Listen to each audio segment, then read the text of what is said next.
Donc, bonjour, aujourd'hui je vais vous présenter le pilote d'étude des échanges thermiques.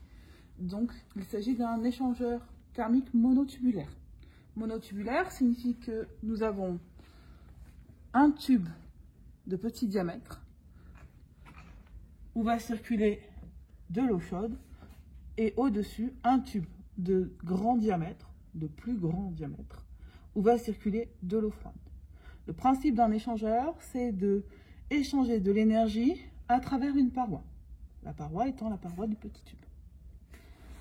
Pour cela, on va avoir une circulation d'eau froide et d'eau chaude. Regardons d'abord la circulation d'eau chaude, qui démarre ici, qui fait ce chemin-là, avant d'être évacuée par ici. Pour l'eau froide maintenant, vous voyez que vous avez deux flexibles, où c'est noté eau froide, parce qu'il est possible de changer le sens de circulation de l'eau froide. Commençons par le branchement déjà effectué. Nous avons l'eau froide qui arrive ici, qui rentre ici, qui parcourt tout l'échangeur,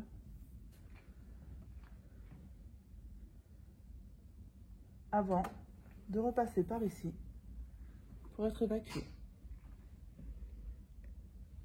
Vous remarquez donc que dans ce branchement-là, l'eau froide et l'eau chaude circulent en sens inverse.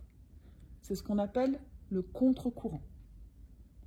On peut ici les faire circuler dans le même sens, c'est-à-dire à co-courant. Il suffit d'inverser les deux flexibles.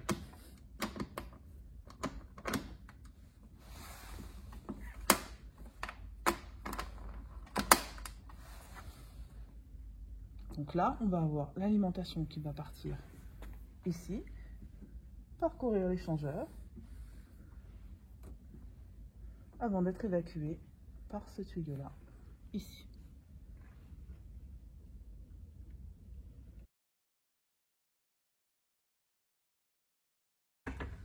Nous allons maintenant procéder à la mise en route, et pour cela, il faut commencer par ouvrir l'eau de refroidissement. Ici, puis retourner sur le pilote pour procéder à la mise en route du tableau électrique. Donc, pour la mise en route du tableau électrique, on ouvre la coupure générale en se plaçant sur ON, puis on appuie sur marche générale. Il y a au départ un voyant qui s'allume ici, défaut de niveau. Ce défaut de niveau est là pour indiquer que le circuit qui contient l'eau chaude n'est pas rempli et que donc on ne peut pas mettre en route la pompe. Pour remplir ce circuit, on va fermer la vidange, ici. Ouvrir le remplissage entre les deux traits, de manière à remplir doucement la réserve d'eau que l'on va chauffer. On se repositionne sur le tableau électrique pour voir la disparition du voyant rouge qui nous permettra d'allumer la pompe. Puis, on arrête le remplissage. On peut alors mettre en route la pompe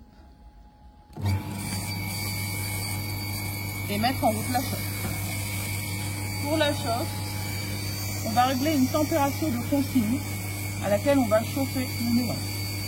Avec les flèches, par exemple, je vais positionner la température sur 41. Il suffit ensuite d'attendre que les températures s'équilibrent.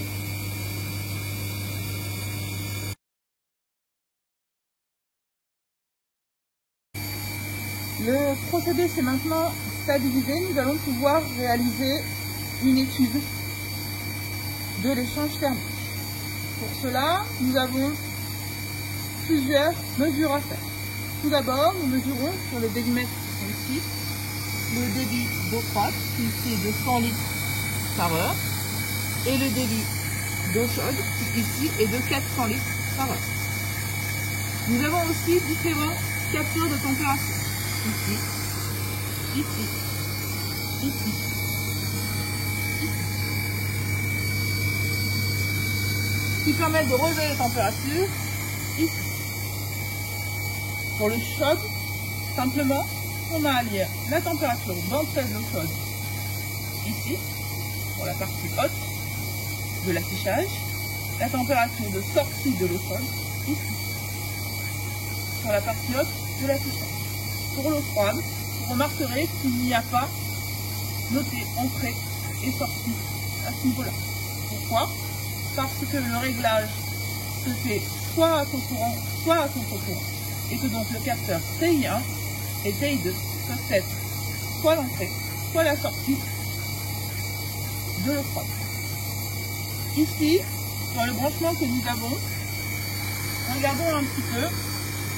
Nous avons l'alimentation en eau froide qui se situe ici, qui arrive sur le capteur de température TI1. C'est donc que l'entrée de l'eau froide se situe ici et la sortie ici.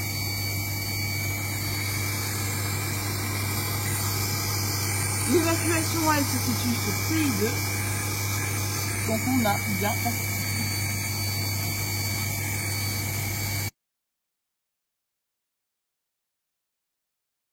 Au cours de la manipulation, je peux être amené à vouloir changer le sens de circulation de l'eau froide. Pour cela, je coupe le débit d'eau froide.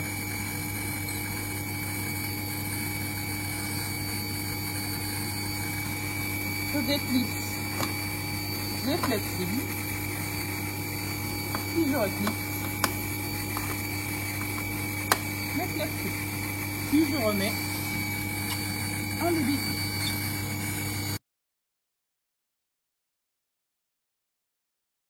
Pour procéder à l'arrêt de la manipulation, on commence par arrêter la chauffe.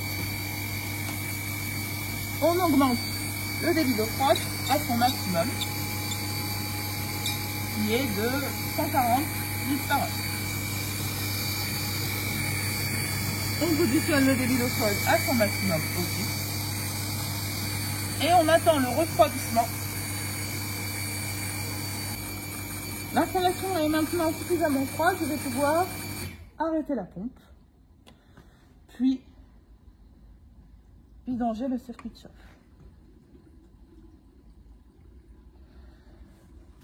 Je vais ensuite me diriger vers l'arrière du pilote de manière à couper l'eau de refroidissement.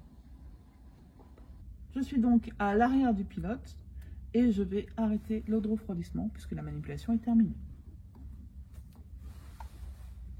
Maintenant que l'eau froide a été éteinte, je vais pouvoir couper le tableau électrique.